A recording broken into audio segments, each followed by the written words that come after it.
totoo niyan, nung bandang magka-graduate na ako ng high school, alam kong hirap na rin ang tatay ko. Nakipagkontrata ako sa kanya. Public education naman, libre, di ba? Mula grade 1 hanggang grade 6. Pero nung high school na kasi, medyo may bayad na yun. Ano? So, nakipaghabulan ako sa mga scholarships. Isang hapon yun, isa pagkatapos naming mag-dinner, sabi ko, Tay, pwede ba kitang, kasi meron siyang upuan na parang kung tawagin namin ay tumba-tumba doon sa balkonahin namin mali. Oo naman, pwede ba tayong magkontratahan na sabi ko, tatapusin ko yung high school kahit na mahirap tayo. Itaguyod mo ako, tulungan mo ako. Oo naman, sabi niya. Hindi ako manliligaw. Natapos ako ng high school, wala akong girlfriend. Walang gustong maniwala. Pero sa inahamon ko lahat, pati lahat ng mga kaibigan ko hanggang ngayon, mag-research kayo kung meron akong naging girlfriend na matapos ko ang high school. Wala. Yung pag-aaral, may pagpauna ko yan sapagkat nakikita ko ang kahirapan na.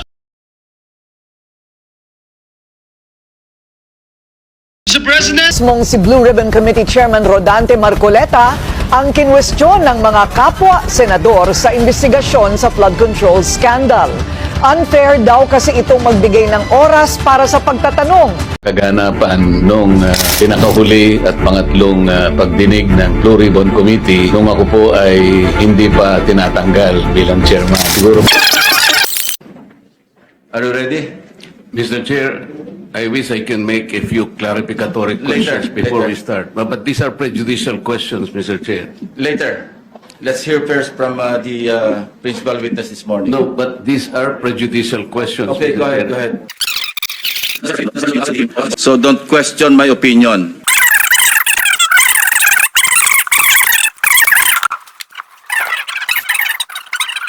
Sabi ko na sa'yo eh. Are you trying to steal the show? No. I am raising prejudicial Or questions. you're I breaking am, ang sinasabi ko, protocol to prevent the proceeding? Mr.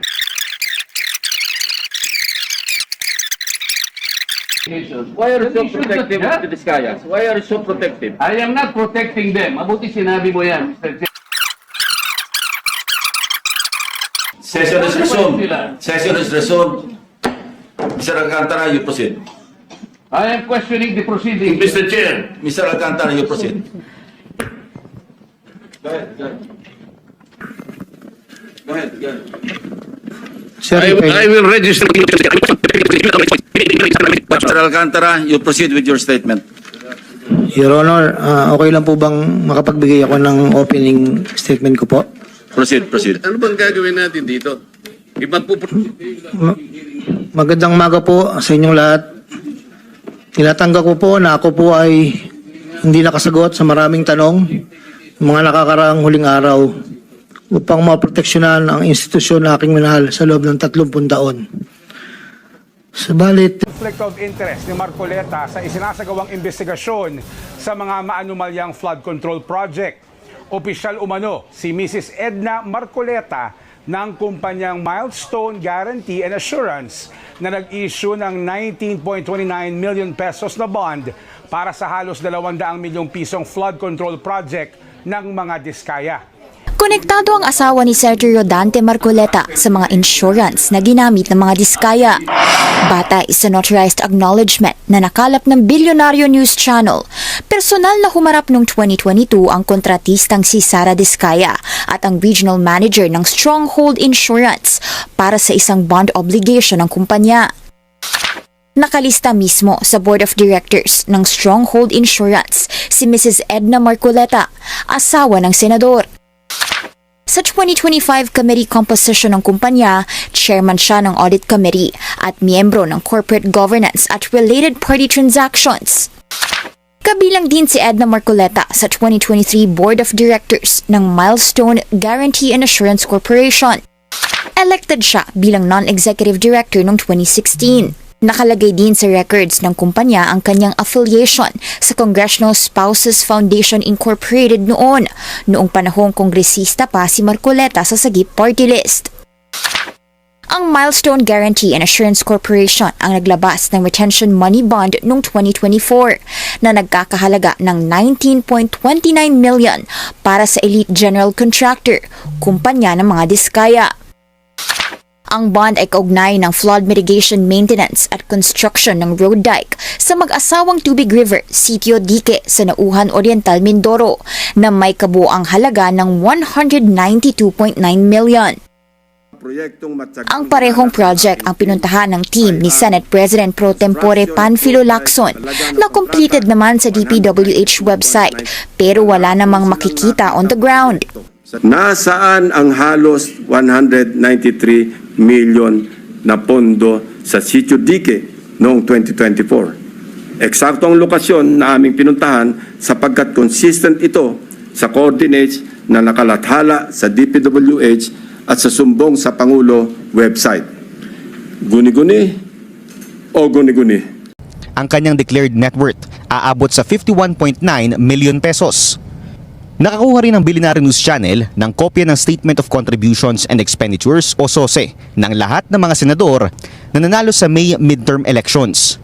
Ayon sa SOSE ni Marcoleta, hindi siya tumanggap ng kahit na anong contributions, cash man o in-kind sa kanyang naging kampanya.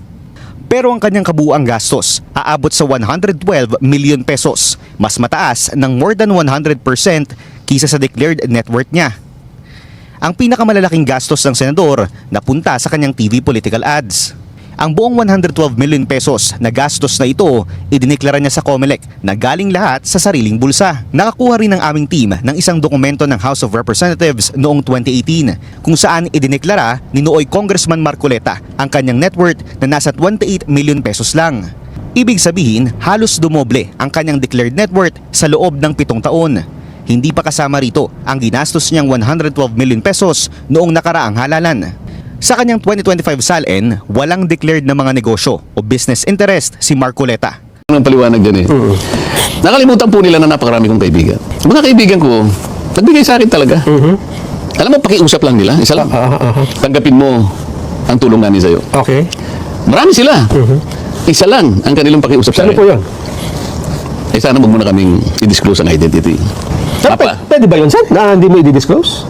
kasi nga kailangan igalang mo yung kanilang pakiusap. Tinulungan ka Ngayon, kapag ka naglagay ako ng figure sa contribution, mapipilitan akong mag-disclose ng pangalan nila. Alam mo kung bakit? Merong kaakibat na kung tawagin ay deed of acceptance of donation. O edi ngayon nilabag ko yung kaisa-isang kahilingan mo sa akin. Hindi, sabi niya, binigay ko nga sa'yo contribution pero utang na loob mo sa akin yan. Ngayon, dahil sa hindi ko pwedeng isiwalat ang kanilang identity, kaya sinabi ko zero in contribution. Meron bang batas, Nelson? Ano magsasabi? Pipilitin ko silang i-disclose. Bigyan mo ako ng batas. Ayaw mong sumagot. Yung pagpapail ng SOSE, Sen. O, ano? Kailangan ilagay mo doon kung may contribution ka o wala. Pinapanatili nga nilang huwag mabunyag ang identity. Yun ang pinanindigan ko. Mga DDS na tanga, halina maglaro tayo. Mga DDS na tanga, halina maglaro tayo. Tanga-tangahan quiz show, sige sabay-sabay, Sinong senador na palaging nakasimangot? Pekeng buhok, peke rin ang sagot. Hoy, hoy, sino yun? Sino yun? Si Marco Langot, senador na bugok. Hoy, hoy, Kalangot, number 1, sinungaling na bugok. Ilawon, sinungaling na bugok. Hoy, hoy, Kalangot, number 1, sinungaling na bugok. Ilawon, sinungaling na bugok. Hoy, hoy, Kapag grabe naman, may SOC siyang zero donation. Pero campaign spending umabot ng 112 million.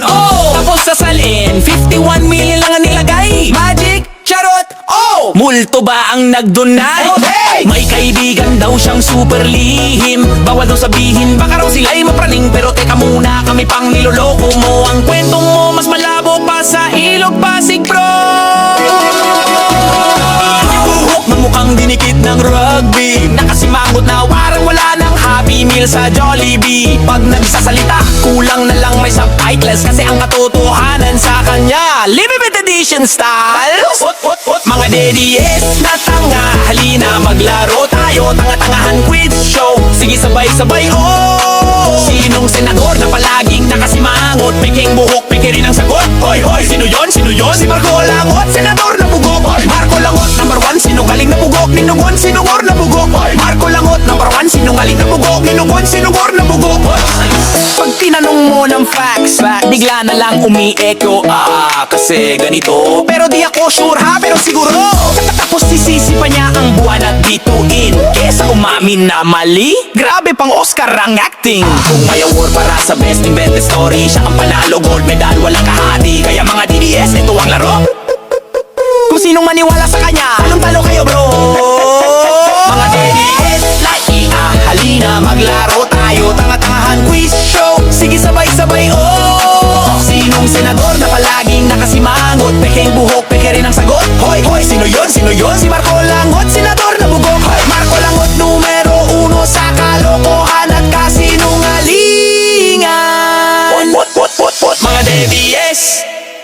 Kaya tayong nag-sponsor nung isang concert na ngayon lang, pati po ako ay kanyang idinawit.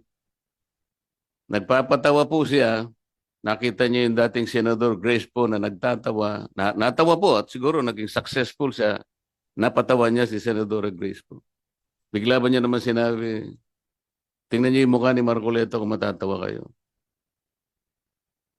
Napakawalang hiya ng tao na yun, Mr. Chair. Ayaw ko na pong patuksin siya. These are the senator or the legislators the proponent of these farm to market road projects?